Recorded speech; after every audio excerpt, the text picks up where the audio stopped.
ಪವಿತ್ರ ವಾರದ 5ನೇ ದಿನ ಮೌಂಡಿ ಥರ್ಸ್ಡೇ ಅಥವಾ ಪವಿತ್ರ ಗುರುವಾರ.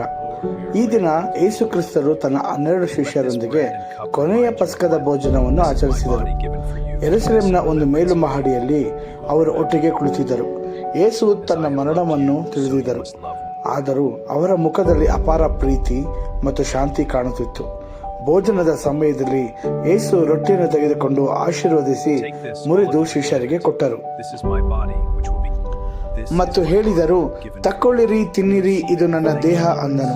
ಆಮೇಲೆ ದ್ರಾಕ್ಷಾರಸದ ಪಾತ್ರವನ್ನು ತೆಗೆದುಕೊಂಡು ಸ್ತೋತ್ರ ಮಾಡಿ ಅವರಿಗೆ ಕೊಟ್ಟು, ಇದರಲ್ಲಿ ಇರುವುದನ್ನು ಎಲ್ಲರೂ ಕುಡಿಯಿರಿ, ಇದು ನನ್ನ ರಕ್ತ, ಇದು ಒಡಂಬಡಿಕೆಯ ರಕ್ತ, ಇದು ಪಾಪಗಳ ಕ್ಷಮೆಗಾಗಿ ಬಹುಜನರಿಗೋಸ್ಕರ ಸುರಿಸಲ್ಪಡುವ ರಕ್ತ ಎಂದರು. ಮತ್ತು ಯೇಸು ಅವರಿಗೆ ಮತ್ತೊಂದು ಅದ್ಭುತ ಪಾಠ ಕಲಿಸಿದರು. ಅವರು ಎದ್ದು ನಿಂತು ಶಿಷ್ಯರ ಕಾಲುಗಳನ್ನು ತೊಳೆಯಲು ಪ್ರಾರಂಭಿಸಿದರು. ಸೀಮೋನ ಪೇತ್ರನ ಬಳಿಗೆ ಬರಲು ಅವನು ಆತನಿಗೆ, ಸ್ವಾಮಿ, ನೀನು ನನ್ನ ಕಾಲುಗಳನ್ನು ತೊಳೆಯಬೇಕೇ ಎಂದು ಕೇಳಿದನು. ಯೇಸು, ನಾನು ನಿನ್ನನ್ನು ತೊಳೆಯದಿದ್ದರೆ ನನ್ನ ಸಂಗಡ ನಿನಗೆ ಪಾಲಿಲ್ಲ ಅಂದನು. ನೀವು ಒಬ್ಬರಿಗೊಬ್ಬರು ಸೇವೆ ಮಾಡಬೇಕು ಎಂದು ಹೇಳಿದರು.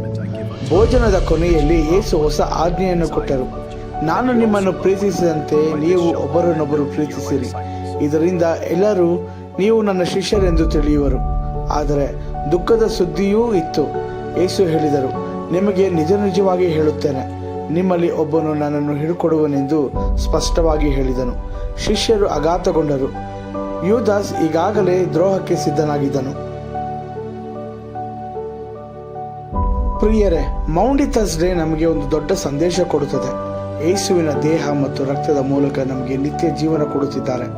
ಕಾಲು ತೊಳೆಯುವ ಮೂಲಕ ಸೇವೆಯ ಪಾಠ ಕಲಿಸುತ್ತಿದ್ದಾರೆ ಮತ್ತು ಪ್ರೀತಿಯ ಆಜ್ಞೆಯ ಮೂಲಕ ನಮ್ಮನ್ನು ಒಂದುಗೂಡಿಸುತ್ತಿದ್ದಾರೆ. ಇಂದು ನಾವು ಯೇಸುವಿನ ಈ ಪ್ರೀತಿಯನ್ನು ನೆನೆಸಿಕೊಂಡು ಒಬ್ಬರಿಗೊಬ್ಬರು ಪ್ರೀತಿಸಿ ಸೇವೆ ಮಾಡಿ ಮತ್ತು ಆತನ ಭೋಜನವನ್ನು ಗೌರವದಿಂದ ಆಚರಿಸೋಣ. ಈ ಸಂದೇಶವು ನಿಮ್ಮ ಹೃದಯವನ್ನು ಸ್ಪರ್ಶಿಸಿದರೆ ಲೈಕ್ ಮಾಡಿ, ಶೇರ್ ಮಾಡಿ ಮತ್ತು ಕಮೆಂಟ್ನಲ್ಲಿ ಆಮೇನ್ ಎಂದು ಬರೆಯಿರಿ. ಮುಂದಿನ ಕಥೆಯನ್ನು ನೋಡಲು ಚಾನೆಲ್ ಸಬ್ಸ್ಕ್ರೈಬ್ ಮಾಡಿ. ದೇವರ ಆಶೀರ್ವಾದವು ನಿಮ್ಮ ಮೇಲಿರಲಿ. ಆಮೇನ್.